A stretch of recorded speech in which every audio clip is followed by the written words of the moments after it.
700 liters of fuel per 100 kilometers. In a country where there is no oil, the Royal Tiger was the perfect killing machine, owned supplies. And that's how it happened. Why German commanders beg Hitler to stop Tiger II production. Introduction: an iron monster in steel chains. Summer 1944. Normandy is turned into a bloody meat grinder. When British tank crews saw the silhouette of an approaching tank, the ground literally shook under the tracks of a 70-ton monster. The Tiger II, the heaviest and most powerful mass-produced tank of World War II, slowly moved into position. Its 88mm gun could penetrate any Allied tank from a distance of over 2.5 kilometers, and its frontal armor, up to 185mm thick, was practically invulnerable. But behind the scenes of this technological triumph, a very different drama was unfolding. At Wehrmacht headquarters, experienced commanders were sounding the alarm. They begged to stop the production of this miracle of engineering. Why? Because the Tiger II, also known as the Königstiger, King Tiger, had become a curse rather than a salvation for Germany, a brilliant example of how technical perfection can become a strategic disaster. Chapter 1. The Birth of a Monster. The story of the Tiger II began long before the first tank rolled off the Henschel plant's assembly line. As early as 1943, while the Tiger I was showing impressive results on the battlefield, the German command realized that technological superiority was fleeting. The Soviet T-34 was constantly being improved, and intelligence about the development of the IS-2 heavy tanks was cause for nervousness. The requirements for the new tank were ambitious to the point of madness. The Tiger II was to combine the thick armor of the Tiger I with the sloped armor layout of the Panther, and be armed with an even more powerful gun. The result exceeded all expectations, and that became the problem. When the Tiger II was completed, it weighed nearly 70 tons and was protected by armor ranging from 100 to 185 millimeters on the front. Its long-barreled 88mm KWK 43L/71 gun was 1.3 meters longer than that of the Tiger I and could fire shells with incredible muzzle velocity. Technically, the Tiger II was a masterpiece. But in the context of the total war of 1944, it was a masterpiece out of its time. Chapter 2. The Price of Perfection. Each Tiger II cost 321,500 Reichsmarks, making it the most expensive German tank of the war. For comparison, a Tiger I cost about 250,000 Reichsmarks, and a Panther was roughly half the price. But the monetary cost was only the tip of the iceberg. The production of a single Tiger II required approximately 300,000 man-hours of labor. This meant that while highly skilled workers were assembling one King Tiger, the Soviet Union could produce 10 T-34-85 tanks. The Americans, in the same amount of time, were turning out several Shermans. In a war where the outcome was decided by industrial power, this ratio was deadly. But the problems were not just economic. During the second half of the war, Germany suffered from acute shortages of all types of resources. The Tiger II design, ordered by Armaments Minister Albert Speer in 1943, required not only expensive materials and enormous amounts of fuel, but was also extremely labor-intensive to manufacture. As the war progressed, Germany was forced to reduce or completely stop the use of critical alloying materials in armor production, such as nickel, tungsten, molybdenum, and manganese. When the German army lost control of Ukraine in February 1944, manganese supplies ceased. Allied bombings destroyed the Naben mine in Norway, cutting off a key source of molybdenum.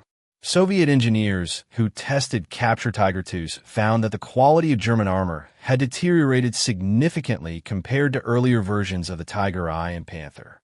This was a direct consequence of resource shortages. Chapter 3. The Voice of Reason, Guderian. General Heinz Guderian, the legendary father of Blitzkrieg, was one of the most influential critics of the heavy tank program. In March 1943, Hitler appointed him Inspector General of Armored Troops, giving him broad powers to reorganize the panzer forces and accelerate the production of necessary heavy tanks. Guderian simplified and accelerated tank production, but he also saw the looming catastrophe. His position was clear. Germany needed tanks it could produce in large numbers, maintain in the field, and operate with available resources. In the summer of 1943, during the planning of Operation Citadel, the Battle of Kursk, Guderian opposed the use of the new heavy tanks. Guderian stated that the offensive was pointless, and if they attacked according to the Chief of the General Staff's plan, they would surely suffer heavy tank losses that they would not be able to replace in 1943. At a separate conference, Guderian asked Hitler a direct question: why do we want to attack in the East at all this year? When Field Marshal Keitel claimed the reasons were political, Guderian parried with a question that went down in history. How many people do you think even know where Kursk is? It's a matter of profound indifference to the world whether we hold Kursk or not. Guderian and Speer pointed out the technical problems of the new tanks. Although Guderian was not directly involved in planning the Citadel offensive, he strongly opposed the use of the Elephant and Nashorn heavy tank destroyers and expressed concern over deploying new Tiger and Panther tanks until reliability issues were resolved. His fears were confirmed.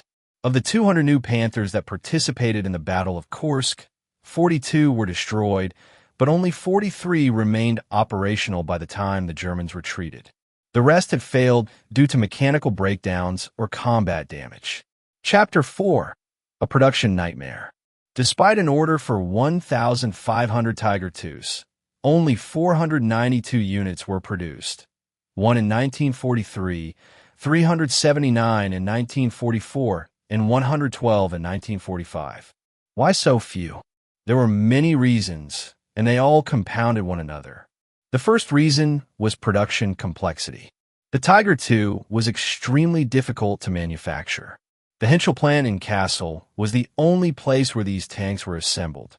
A large network of firms produced components, which were then transported by rail to the Henschel plant for final assembly. The second reason was Allied bombing. Royal Air Force raids on the Henschel manufacturing plants slashed production. Paradoxically, the most deadly enemy of the King Tiger was not other tanks, but Lancaster bombers. The third reason was competition for resources. Germany produced too many different types of tanks, tank destroyers, and self-propelled guns. This diversification was disastrous for the war effort. Each type required its own spare parts, its own specialists, and its own production lines. In total, during the war, Germany produced 50,439 armored fighting vehicles, of which only 1,839 were Tiger I and II heavy tanks, 1,347 Tiger IS, and 492 Tiger IIs. This was less than 4% of total production. Chapter 5: Mechanical Failures. If the Tiger II had just been expensive, that would have been only half the trouble. But it was also unreliable, especially in the early series. Early Tiger IIs proved unreliable, mainly due to leaking seals and gaskets, an overworked transmission originally designed for a lighter vehicle, and teething problems in the final drive and steering unit, both of which were specifically designed for the Tiger II. The problems were so severe that Inspector of Armored Troops Wolfgang Thomel stated at a briefing on November 4, 1944. These complaints could be traced back to the new track, which, although it greatly simplified production, on the other hand, entails a greater vulnerability for the Tiger. Henschel's chief designer, Erwin Itters, wrote a critical line. The failure occurred because the Tiger II was put into production without regard for test results. In the race for production, under pressure from Hitler, who wanted a miracle weapon immediately, basic engineering principles were ignored. When Tiger IIs were first deployed on the Eastern Front, one heavy tank battalion arrived with only 8 of its 45 tanks in working order. The first 5 Tiger IIs sent to another division broke down before they could even be used in combat. 10 Tigers stopped on a 10-kilometer route when assigned to the 16th Panzer Division. German engineers even had to reinforce every bridge in their path. The 700 horsepower Maybach HL-230P30 engine that powered the Tiger II was the same engine used in the Panther, which weighed 15 tons less.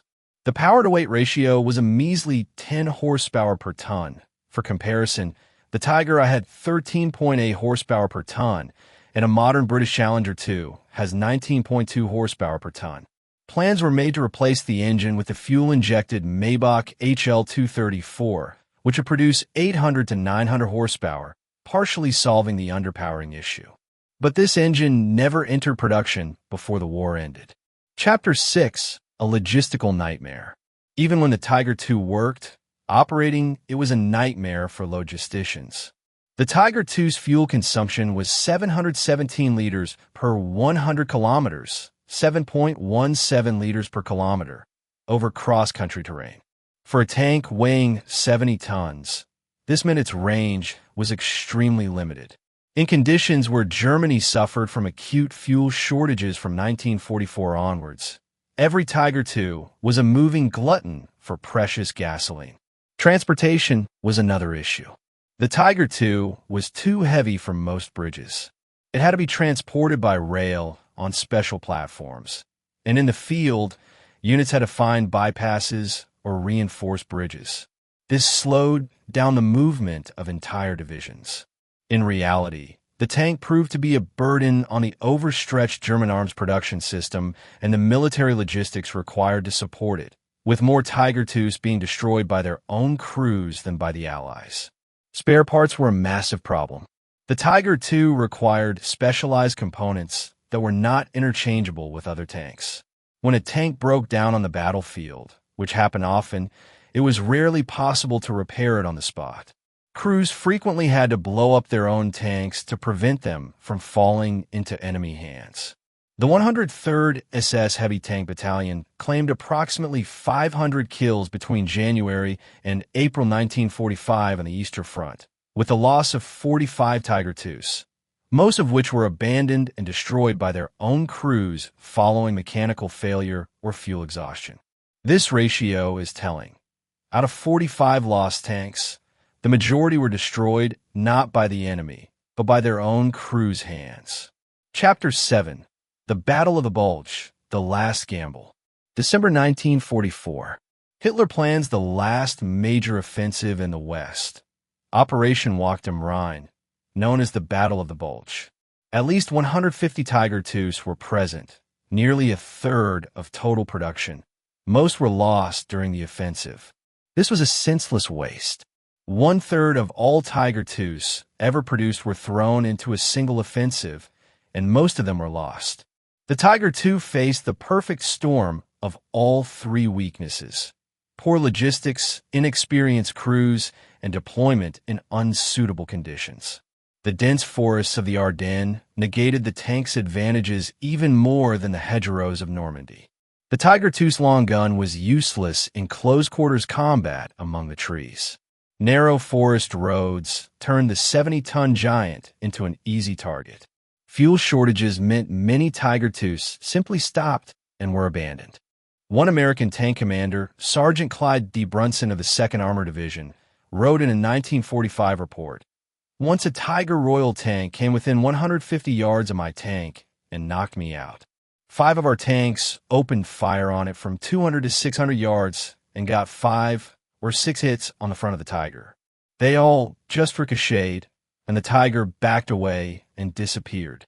But such stories were becoming rarer, not because the Tiger II became weaker, but because it increasingly failed to even reach the fight. Chapter 8.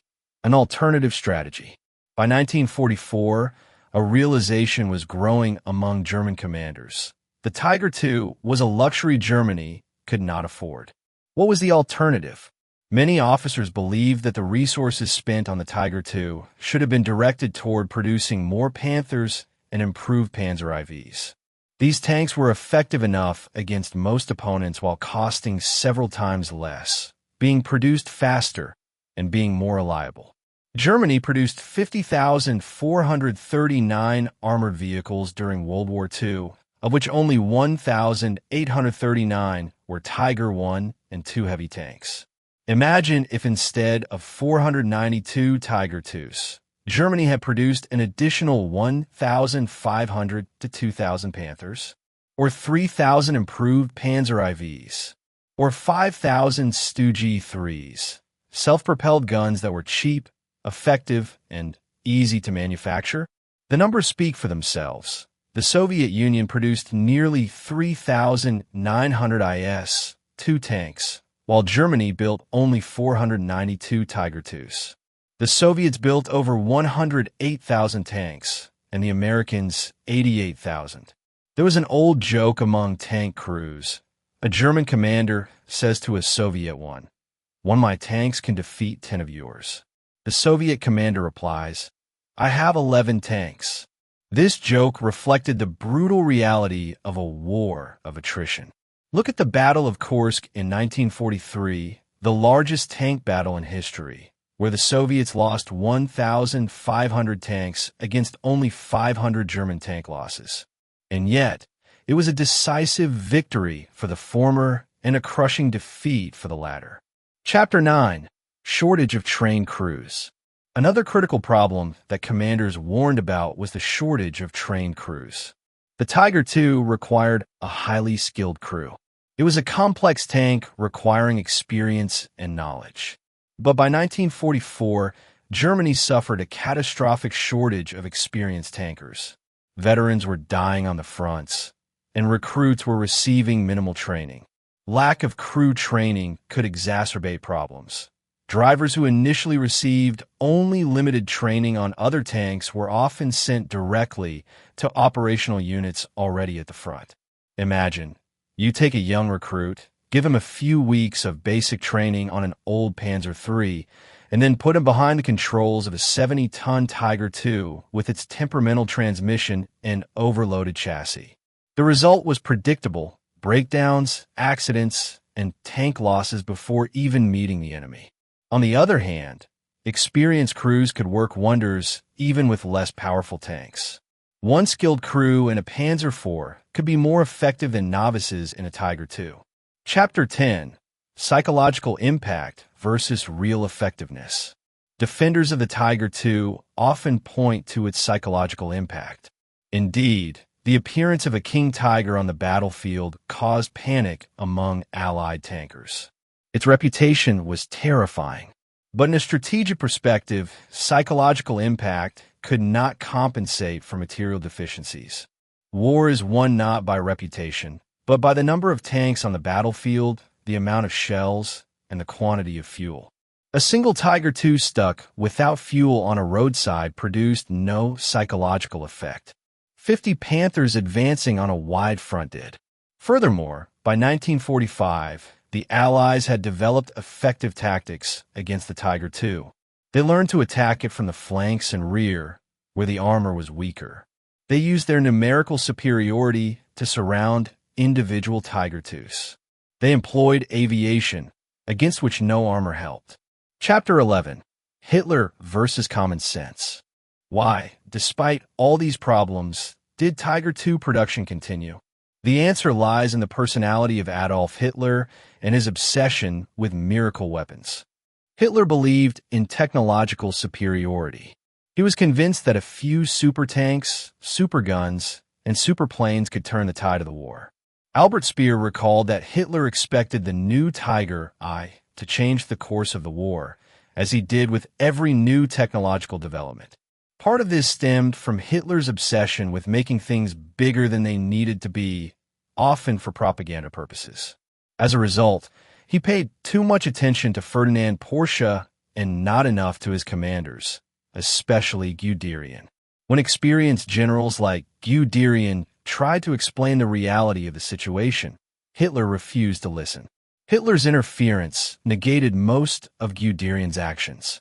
The Führer lived in a fantasy world where the enemy's numerical superiority could be compensated for by the quality of individual machines.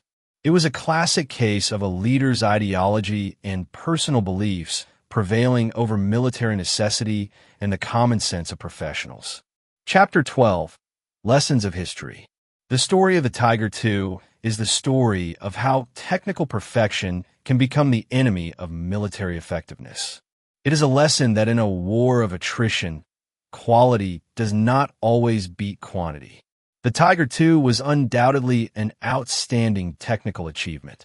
Despite being outnumbered and prone to mechanical and mobility issues due to its size and weight, the Tiger II's combination of devastating firepower and thick sloped armor made it a formidable opponent for Allied forces on the rare occasions it was encountered on the battlefield. The key word here is rare. The Tiger II was so expensive, complex, and unreliable that it rarely made it to where it could use its advantages. When it did get into combat, it was indeed formidable. But most of the time, it was either broken, stuck, destroyed by aviation, or abandoned due to lack of fuel. German commanders understood this reality. They saw the production figures, the breakdown reports, the loss statistics. They knew that every Tiger II rolling off the line meant dozens of tanks that were not produced. But their voices went unheard. Hitler continued to insist on the production of super tanks, even as Germany desperately needed simple, reliable, mass-produced machines. Conclusion: a technological masterpiece, a strategic catastrophe. When the last Tiger II was destroyed or abandoned in April 1945 in the ruins of Berlin, the era of heavy tanks ended not in triumph, but in a bitter lesson. Of the 492 machines produced, the vast majority were lost not in glorious tank duels, but to mechanical failures, fuel shortages, or airstrikes.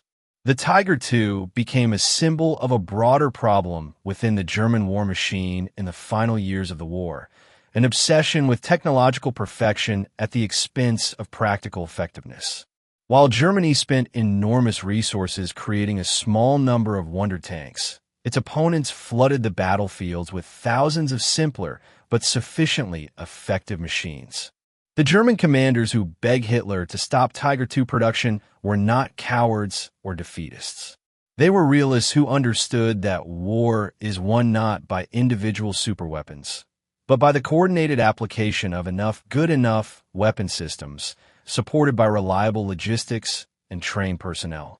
Their warnings were ignored, and the result was predictable. The Tiger II remains in history as a technological masterpiece and a strategic catastrophe, a brilliant example of how not to conduct a war of attrition. Today, when we look at surviving Tiger IIs in museums, we see not just a tank, but a monument to the dangers of technological hubris and the price of ignoring the voice of reason. It is a reminder that in war, as in life, perfection can be the enemy of the good enough.